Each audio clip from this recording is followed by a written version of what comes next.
Rand Paul brought a motion to the floor to require a vote on whether or not the impeachment trial is constitutional in and of itself. And here he is delivering that. This impeachment is nothing more than a partisan exercise designed to further divide the country. Democrats claim to want to unify the country, but impeaching a former president, a private citizen, is the antithesis of unity. Democrats brazenly appointing a pro-impeachment Democrat to preside over the trial is not fair or impartial, and hardly encourages any kind of unity in our country. No, unity is the opposite of this travesty we are about to witness.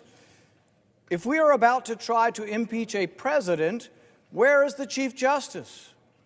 If the accused is no longer president, where is the constitutional power to impeach him? Private citizens don't get impeached.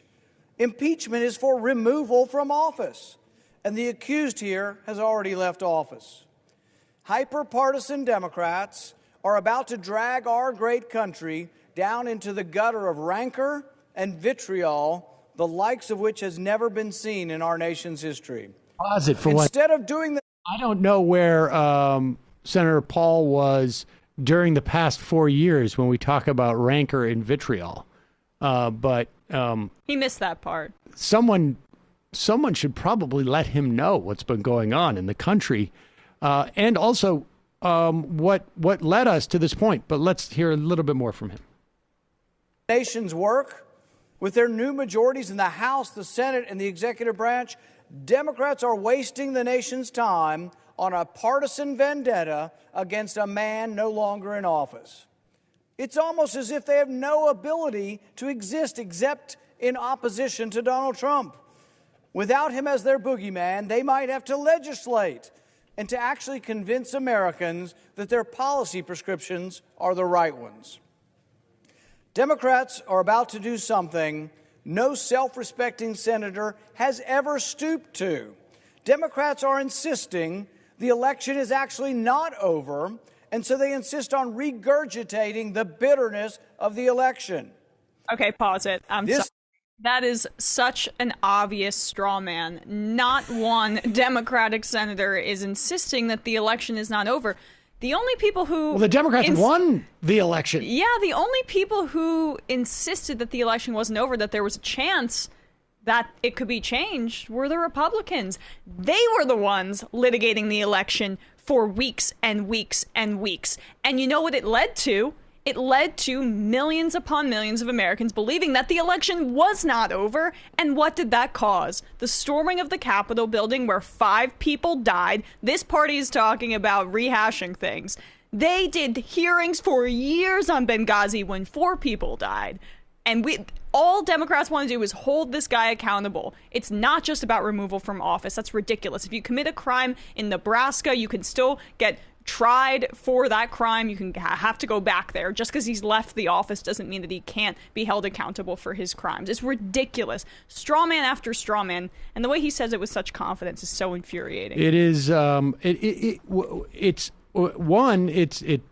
sort of shocking. I mean, it's clear what's going on here when you can see what happened to the 11 Republicans in the House that voted for impeachment. They are all now concerned that they're going to be primaried.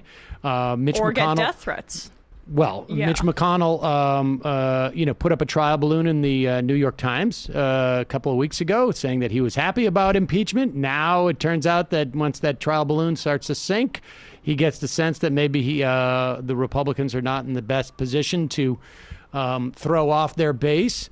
And then this story that was about Mike Pence, who Business Insider reported that former Vice President Mike Pence don't have any permanent residence and that they're supposedly moving from place to place.